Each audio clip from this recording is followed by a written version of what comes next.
Quiero compartir con ustedes un relato muy conocido de Lucas 8, que es el relato de la mujer que sufría de flujo de sangre, sí, durante 12 años, dice el relato, y entonces se acercó a Jesús y tocó el manto y sanó, ¿verdad? Y si arranco con Lucas 8 del versículo 40, la segunda parte del versículo 42 hasta el versículo 48, dice: mientras Jesús se dirigía a la casa de Jairo, recuerden que Jairo le había pedido a Jesús que fuera a su casa porque su hija estaba muy enferma. Dice, la multitud lo apretujaba. Este detalle es importante, que la multitud apretujaba, dice la versión que yo tengo, a Jesús, ¿no? Recuerden que en las ciudades en los tiempos de Jesús las calles eran muy angostas y obviamente Jesús atraía multitudes, entonces mucha gente en calles angostas, obviamente Jesús le costaba pasar, ¿no? Era apretado por la multitud. Versículo 43 dice, una mujer que hacía 12 años padecía de hemorragias y había gastado en médicos todo lo que tenía, sin que ninguno hubiera podido curarla, se le acercó a Jesús por detrás y le tocó el borde del manto. Al instante, su hemorragia se detuvo. Entonces Jesús dijo, ¿quién me ha tocado? Todos negaban haberlo tocado. Así que Pedro y los que estaban con él dijeron, Maestro, son muchos los que te aprietan y te oprimen. Pero Jesús dijo, alguien me ha tocado, yo sé bien que de mí ha salido poder.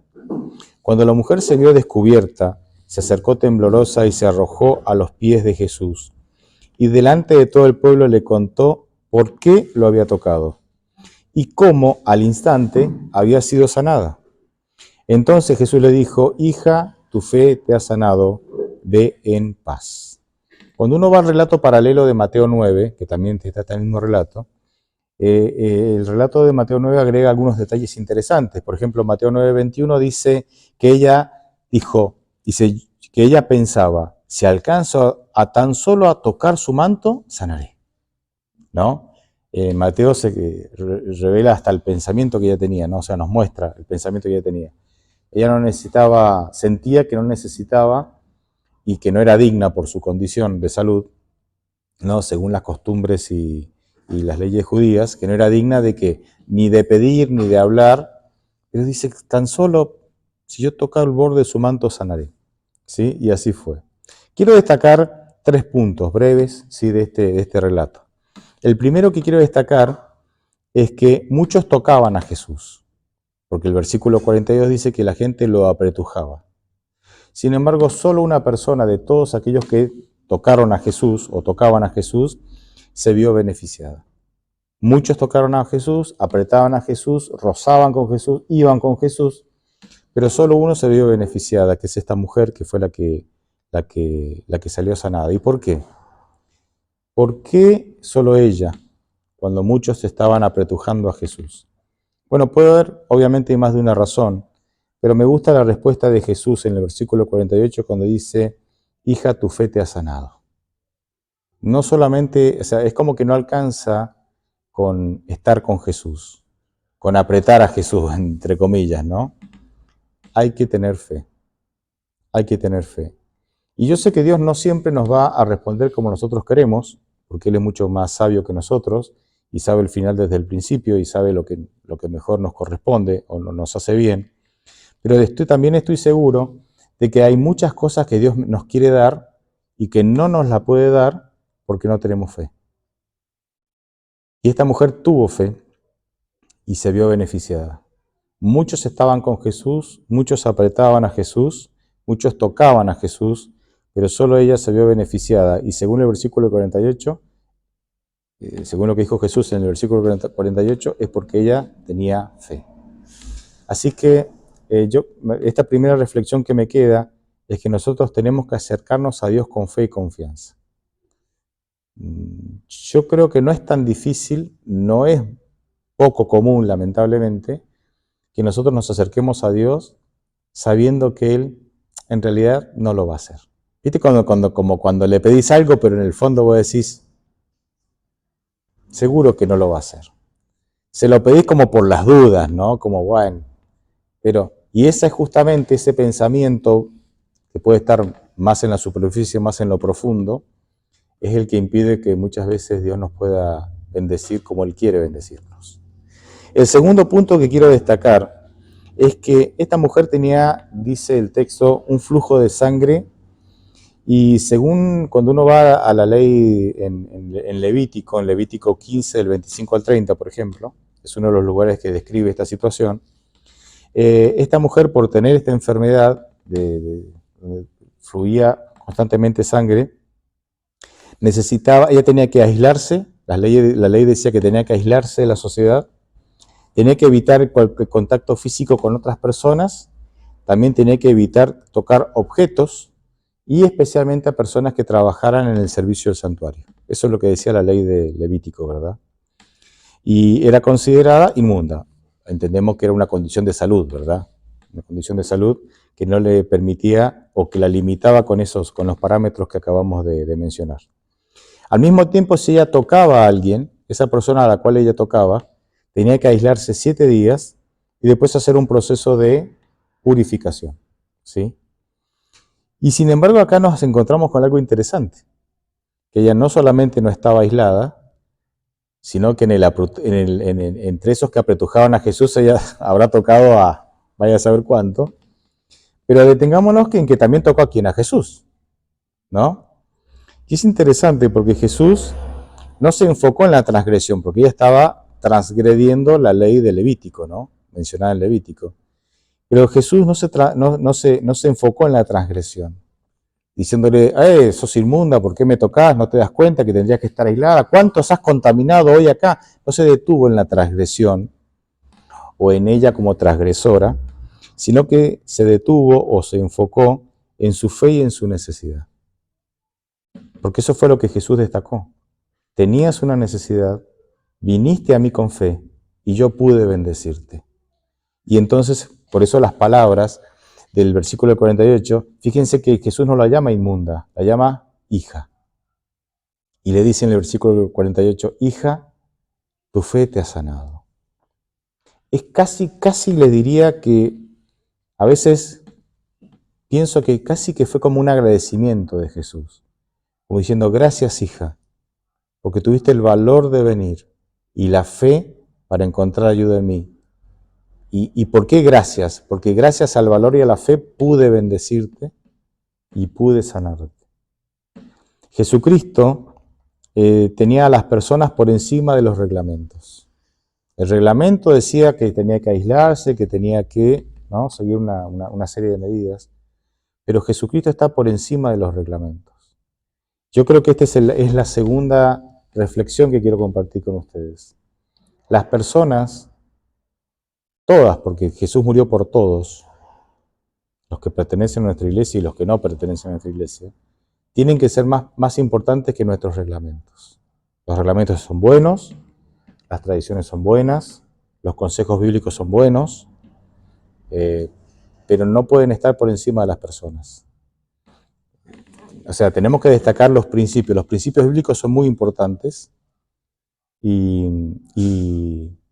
la Biblia dice que es pecado transgredirlos. Pero después, además de los principios bíblicos, hay una cantidad de reglamentos, de consejos, de tradiciones que no están al nivel de los principios bíblicos, que están obviamente más abajo, ¿sí?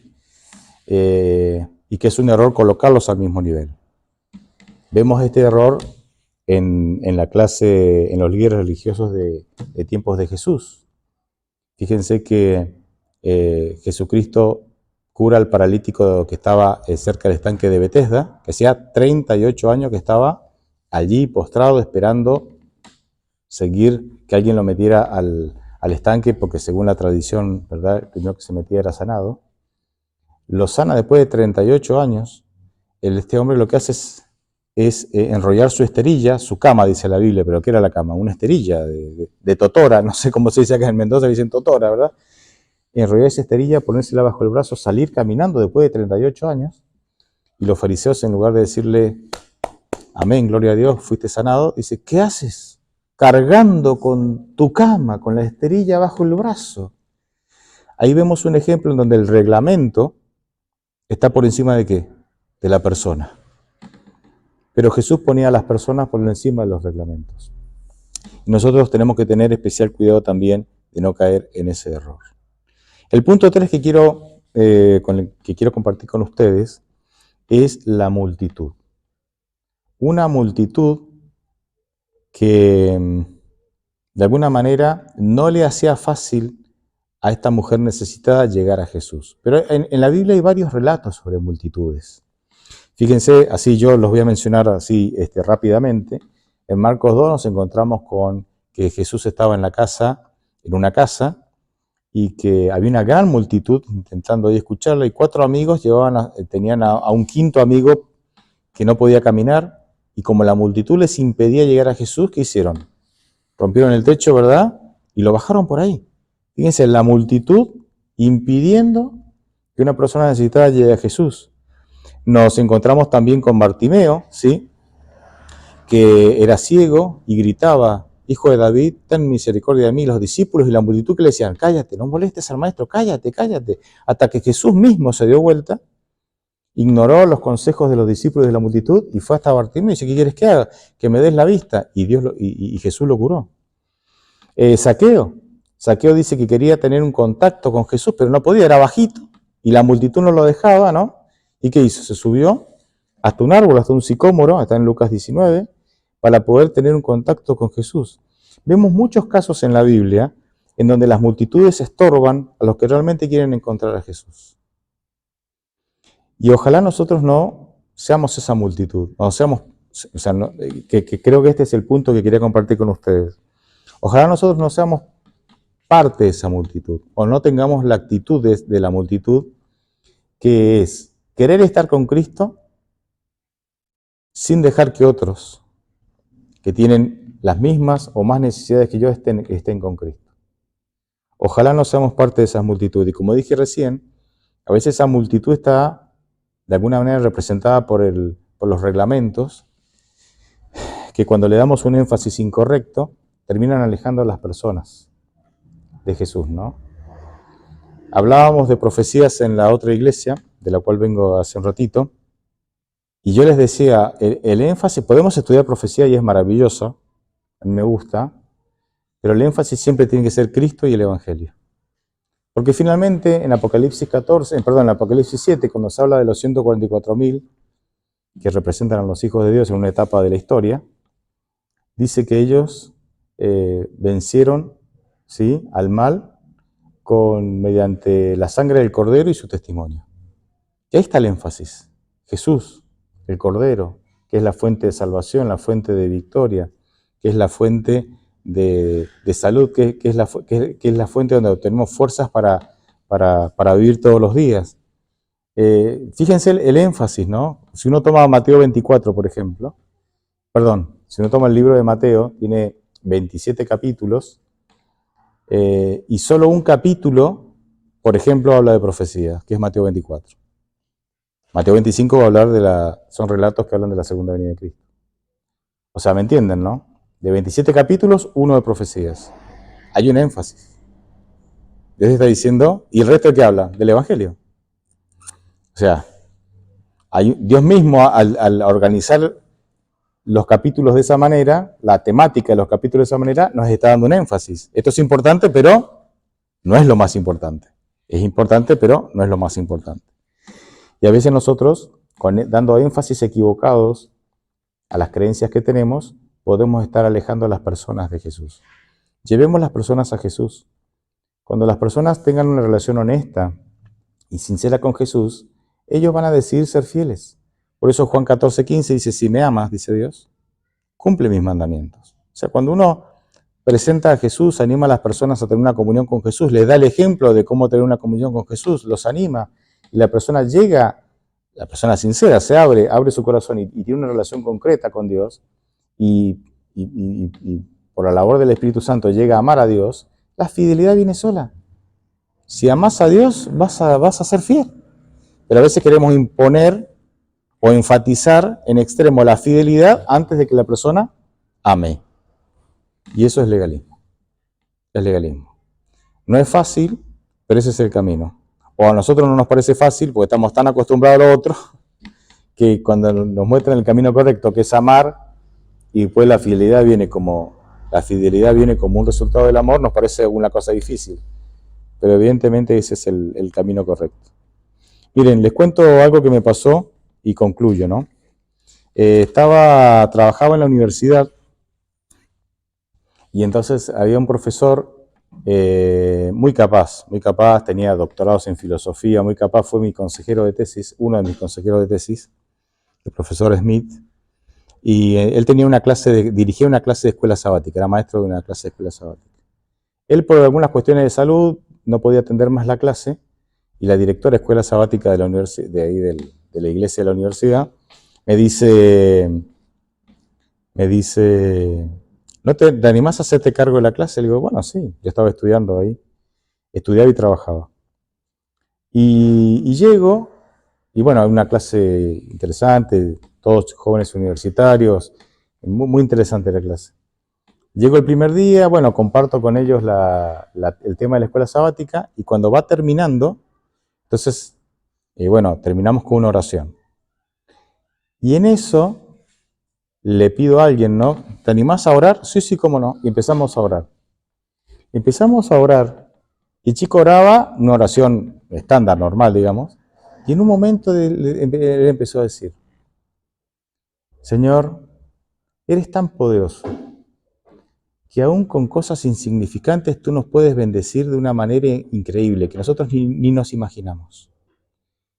Es por eso, Señor, que te pido que nos escupas. Escúpenos, Señor. Escúpenos, Señor.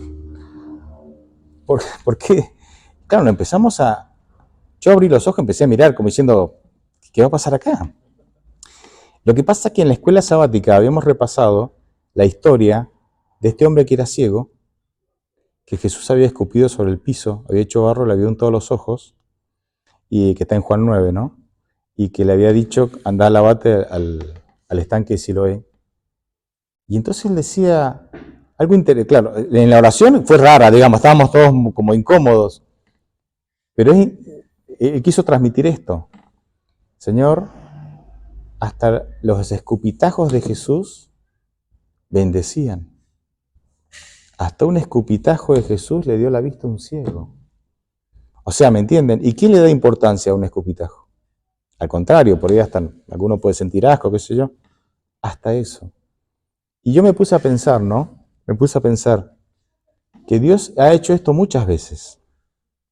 En Mateo 15 vemos a la mujer sirofenicia que le dice, Señor, pero hasta los perros comen de las migajas que caen de la mesa. Y Jesús le elogió la fe de esta persona y le dijo, ve tranquila, tu fe te ha sanado. Ha sanado a tu hija que estaba poseída por un demonio. En Juan 9 vemos que solo Jesús, escupiendo en el piso, le logró dar vista al ciego.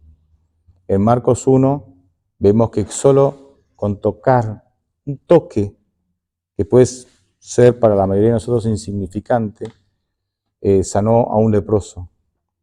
En 2 de Reyes 4, una viuda se acerca a Eliseo y le dice, mi esposo acaba de morir, tenemos muchas deudas, quieren llevarse a mis hijos para de alguna manera sacarme a mis hijos hasta que yo pague la deuda. Y Eliseo le dijo, ¿qué tienes? Tengo una vasija con un poquito de aceite. Y Eliseo le dice, busca y pide todas las vasijas vacías que encuentre a tus vecinos. Y ella pidió todas las vasijas que pudo encontrar. Entonces Eliseo dice, ahora ciérrate en tu casa, cierra con llave tu casa. Y con ese poquito de aceite en la vasija llena todas las otras. Y dice que llenó todas y que cuando terminó con la última vasija, se terminó el aceite, que con lo que vendió, vendiendo ese aceite pudo pagar la deuda y con lo que le quedó, pudo seguir subsistiendo con sus hijos. O sea, ¿me entienden, no? Solo un poquito de aceite y un gran milagro. Y lo mismo le pasó a Elías con la viuda que lo tenía que alimentar. Dice, dame de comer, solo tengo un puñado de harina y un chorrito de aceite en 1 Reyes 17, ¿no? Íbamos a comerlo con mi hijo y después íbamos a encerrarnos y a morir. y de ese puñado salió alimento para meses y meses y meses, para ella, para su hijo y para el profeta Elías. O sea, Dios es tan poderoso que aún con cosas insignificantes que Él nos pueda dar, nosotros podemos ser grandemente beneficiados. Y ese es el Dios al cual servimos. Por eso, el verdadero desafío que tenemos es no perder la confianza en Dios, no perder la fe en Él, no dudar de que nos ama, no dudar de que Él ha perdido el control. Nosotros podemos perder el control de algunas situaciones de nuestra vida, pero Él jamás perderá el control. Por eso podemos entregarle nuestra vida con confianza. Ojalá podamos confiar más en Dios y estar atentos a esos detalles, porque muchas veces queremos cosas grandiosas de Dios, pero Dios la mayoría de las veces bendice con detalles y no un detalle. Por día tenemos, si nos detenemos, podemos llegar a ver o a discernir docenas y docenas de detalles en los cuales Dios se ha manifestado en nuestra vida para cuidarnos, para sostenernos y para animarnos a seguir adelante. Amén.